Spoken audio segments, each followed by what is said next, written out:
ఇక్కడ రాష్ట్రంలో రైతాంగానికి సంబంధించి ఒక సీరియస్ కన్సర్న్ ఉంది. గత వారం కూడా స్వయంగా నేనే గత ప్రభుత్వంలో వ్యవసాయ శాఖ మంత్రిగా పనిచేసినటువంటి బాధ్యతతో ఇవాళ బీఆర్ఎస్ పార్టీ నాయకుడిగా నాతో పాటు మరికొందరు పెద్దలు పెట్టుకొని రాష్ట్ర ప్రభుత్వాన్ని కోరడం జరిగింది.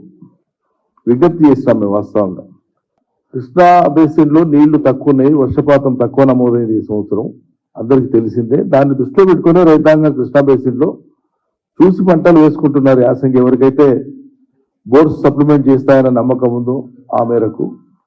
కానీ గోదావరి బేసిన్లో నీళ్లు ఉన్నాయి, రెండో పంటకు సరిపోతాయి, రైతులు నార్లు పోసుకున్నారు, వాళ్ళు ఎదురు చూస్తున్నారు, మీరు ఏదో స్పష్టత ఇవ్వండి అని చెప్పినాం.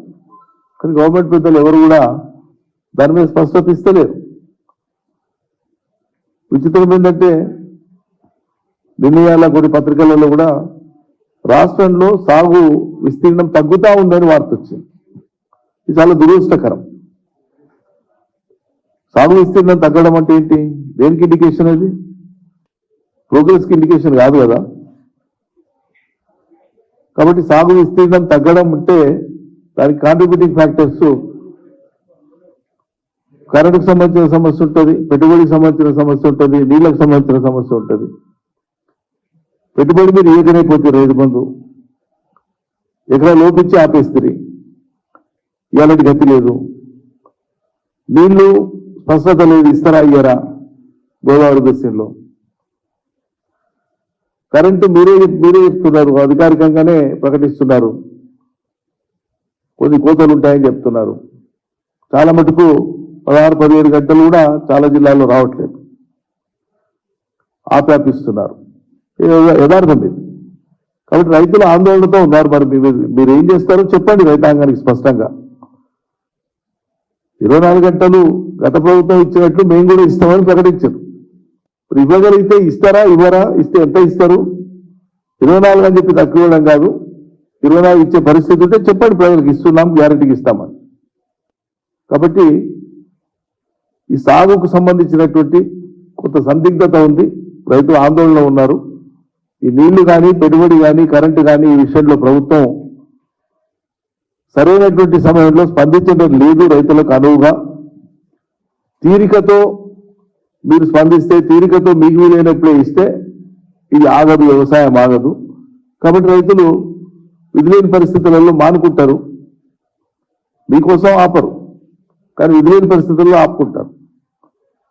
తద్వారా మీరు రాష్ట్ర రైతాంగాన్ని 9 ఏళ్లు కంటికి రెప్పలా కాపాడినటువంటి కేసీఆర్ సర్కార్ను చూసిన రైతులు మరి ఈరోజు మీరు అధికారంలోకి వచ్చిన తొలి నాళ్లలోనే రైతాంగానికి విశ్వాసం కల్పించలేకపోతున్నారు.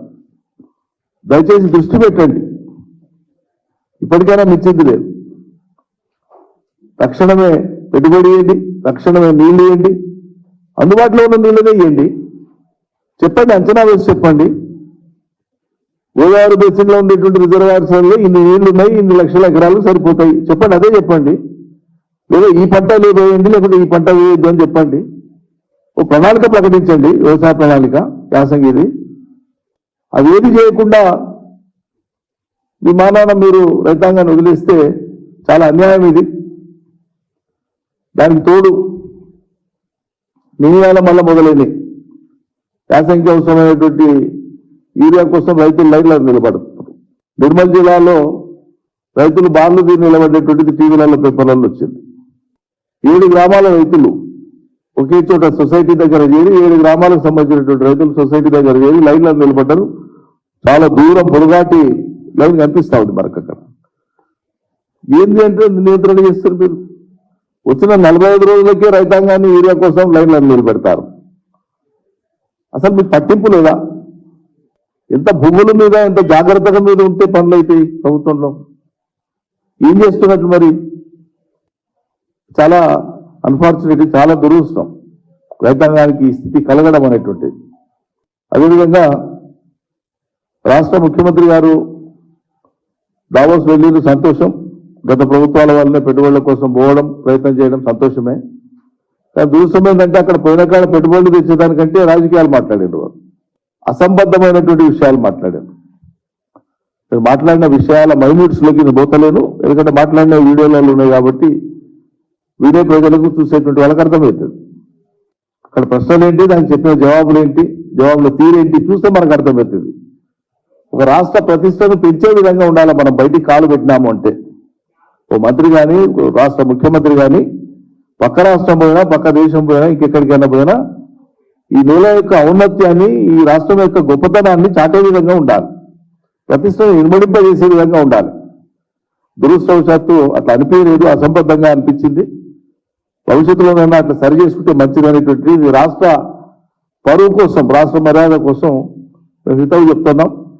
సరే అవతల చెప్పేది మేమెందుకు వినాలనుకుంటారంటే అది మీ ఇష్టం, మీ వ్యక్తిగతమైతే వేరు. కానీ రాష్ట్ర ప్రతిష్ట ఇమిడి ఉంది, అందులో బాధ్యత గల ప్రతిపక్షంగా గుర్తు చేయడం మా బాధ్యత కాబట్టి గుర్తు చేస్తున్నాం. తక్షణమే ప్రభుత్వం స్పందించాలి. రైతుల్లో నెలకొన్నటువంటి ఈ సందిగ్ధతను వీలైనంత త్వరగా ఈ సందిగ్ధతను తొలగించాలి. చురుకుగా వ్యవసాయ పనులు సాగేటట్లుగా ప్రభుత్వం అన్ని రకాల చర్యలు తీసుకోవాలని చెప్పి విజ్ఞప్తి చేస్తా ఉన్నాం. Thank you.